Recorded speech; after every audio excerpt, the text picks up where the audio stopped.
We are seeing the trend over and over across the country already. I hope this builds and builds until the midterms and then the next presidential election. Backlash, justified backlash to the Trump administration. And while too many people enabled them getting into power, a lot of folks are realizing and then expressing rage, even some who previously supported the Trump administration, that what has been enabled by that election is quite destructive. And so here, JD Vance spoke at the National League of Cities event.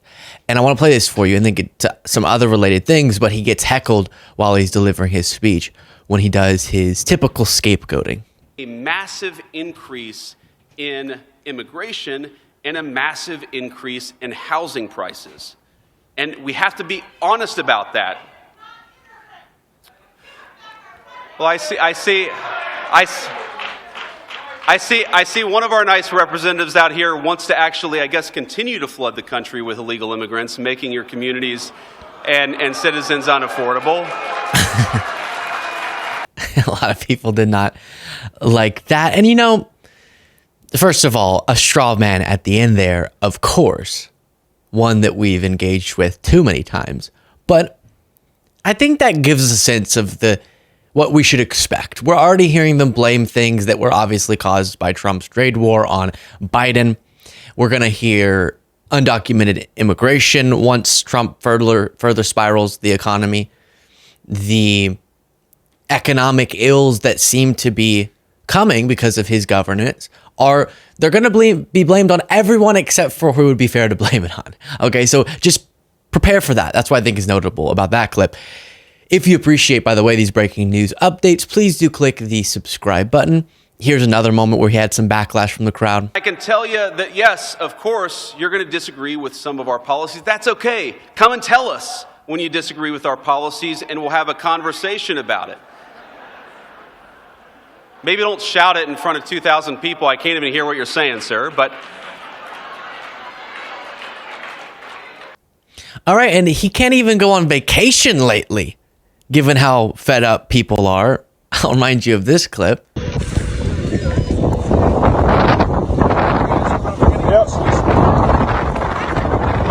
JD, how does it feel being Putin's puppet? I love that so much. Hey, how's it feel to be Putin's puppet? Hey, how you doing, man? That's not. It's sort of like this absurd thing we do with the English language, and we just abuse it, the meaning of it, by going, "Hey, what's up?" And the other person goes, "Oh, what's up?" What? Hey, how are you? Oh, how are you? Neither of you answered either person's question. Very weird. Very, very weird. If you're thinking that's not fair, it's not fair to call him Putin's puppet. Ugh. He just really likes him, but he's not his puppet. Well, take it from his own cousin. Bombshell report out of the Daily Beast. President Donald Trump, Vice President JD Vance have refashioned the United States into Vladimir Putin's useful idiots. The VP's cousin alleged in the wake of the Trump administration's recent abandonment of military and intelligence support for Ukraine. Nate Vance, a Texan who said he volunteered for 3 years fighting on the front lines against Russia's Putin-ordered invasion, published an op-ed that said he was disappointed, and he described his cousin as good and intelligent, but was disappointed over the administration's sudden and abrasive turn away from supporting America's war-torn ally. When JD Vance criticized aid to Ukraine, I thought it was because he needed to appeal to his electorate, and it was a part of the political game, Nate Vance said. But what they did to Zelensky was an ambush of absolute dishonesty. Indeed, and that's exactly what it appeared to be. Trump got a question that he didn't like about Russia's invasion of Ukraine while he was on the plane. This week. Is President Putin disrespecting you by attacking Ukraine when you're trying to make peace? Is President Putin? So the question is, do you think that while you're saying Putin wants peace, which while he's doing the war, but he wants peace apparently, he is actively escalating his attacks against Ukraine and increasing the bloodshed? Is that, the reporter asked, disrespectful to you? Is President Putin disrespecting you by attacking Ukraine when you're trying to make peace there? What did he do? Well, he's attacking Ukraine.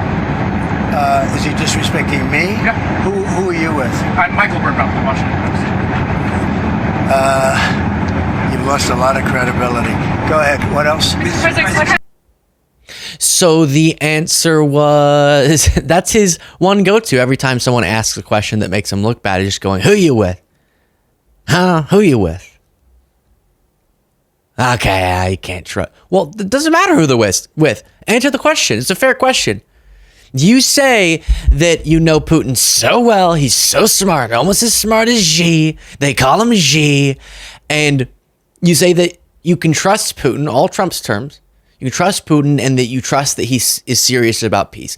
And in a peace agreement, because his word is so strong, even though he's violated past peace agreements, you don't think we would have to get any guarantees other than his word.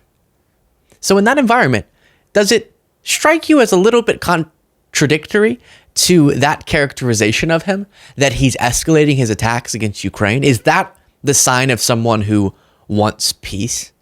Then another moment off of that topic from this same little press gaggle discussion. Where are we? Are we just about? We're just about ready to land. Are you worried about a recession? Maria Martiromo asked you, and you kind of hesitated. I'll tell you what. Of course you hesitate. Who knows? All I know is this: we're going to take in hundreds of billions of dollars in tariffs. And we're going to become so rich, you're not going to know where to spend all that money. I'm telling you, you just watch. We're going to have jobs. We're going to have open factories. It's going to be great. And the plane is landing. And We gotta go. thank you for a lot of good Thanks, questions, okay? Thank you very much, everybody. Bye-bye. Yeah, so his response to a question about him saying on Maria Bartiromo's show that, oh, maybe a recession is going to happen, but if it does, even if I caused it, it's going to be Biden's fault. His response is, I don't know. But everything's going to be great, so. Which, I do believe, I am a believer in manifestation, okay? I'm a believer in the power of positive thinking and wishful thinking. It's all great. Vision boards, okay? Editing on a sexy body to me and putting it on my ceiling on a vision board. I think that's great. But at some point, just saying something good is going to happen isn't going to get you there. So when you say we're going to be bringing in hundreds of billions of dollars through your tariffs, from who is the question? U.S. companies. What is the downstream effect of that? But he doesn't engage with it, and he just does, I guess, a manifestation exercise. Everything's going to be perfect. It's going to be wonderful. It's going to be good. And it's going to be great, and you're going to love it. So shut up. Go ahead. What else? President, what kind of Robert? Go ahead. Americans who have seen their retirements accounts fall in recent day, they're getting very nervous about these tariff conversations. Oh, I think the tariffs are going to be the greatest thing we've ever done as a country. It's going to make our country rich again. We have many companies, as you know, auto companies are opening up plants now. We've had 4 or 5 and now. So he does the same thing again. Oh, no, everything's going to be great. That wasn't an answer to the question. What do you say to people who are seeing their retirement savings going kerplunk, for lack of a better term? As am I. I checked in. I just went, ah! And I closed. I X'd out of the tab. I said, I don't want to see that. I said, it's going to be great. It's going to be perfect. It's going to be wonderful. And I just wished it to be. Then he says Elon's a very special person. Towards. All 4 are good. Mr. President, you have said there's no feud between your cabinet members and Elon Musk. You Yeah. even had dinner with him last night, Secretary Rubio. However, tensions are high between your cabinet and Mr. Musk. How are you going to simmer down tensions? Does Mr. Musk need to back off? Well, I don't think the tensions are high. Look, Elon's a very special person, and these cabinet. So I know sometimes it's hard to hear. Jaden may afterwards boost the audio where you can hear it better. But the question was, what do you say to the reports about tension between cabinet members and Elon Musk? Because Elon Musk is acting like he is every cabinet position.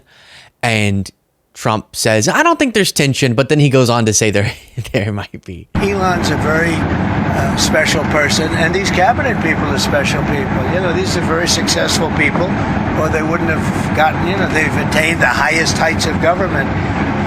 And I think they have a fantastic relationship to Elon. And Doge has been incredible. You know, hundreds of billions of dollars of waste and fraud and abuse has been already found.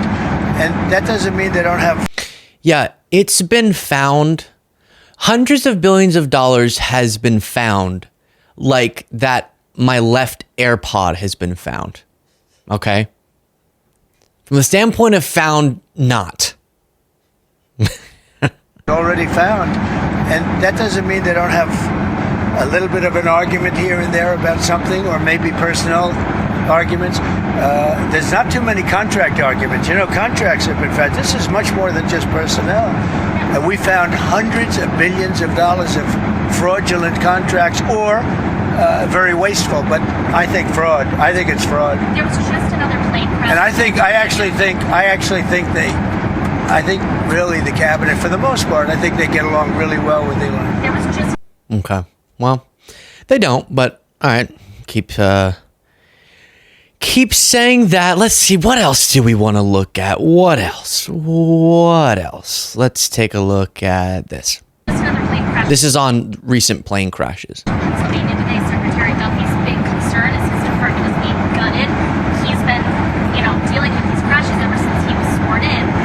Does he have a legitimate concern? Well, that has nothing to do with the department. That was a small plane, and that would have happened whether you had a big department or a small department, as you understand. It's just they're... No, we don't, but okay. They have space like this. They have times when things happen a little bit more often than normal, and then it goes back and you go many years without having a problem. I'll tell you, I think the Southwest pilot did a fantastic job last week when he lifted that plane off the air, because if he put the brakes on, that wouldn't have been good. And I think the license should be maybe revoked for the plane that got away from the pilot. All right, so if that makes you feel better, then I'm happy for you, but it doesn't make me feel any better. Share your thoughts in the comments.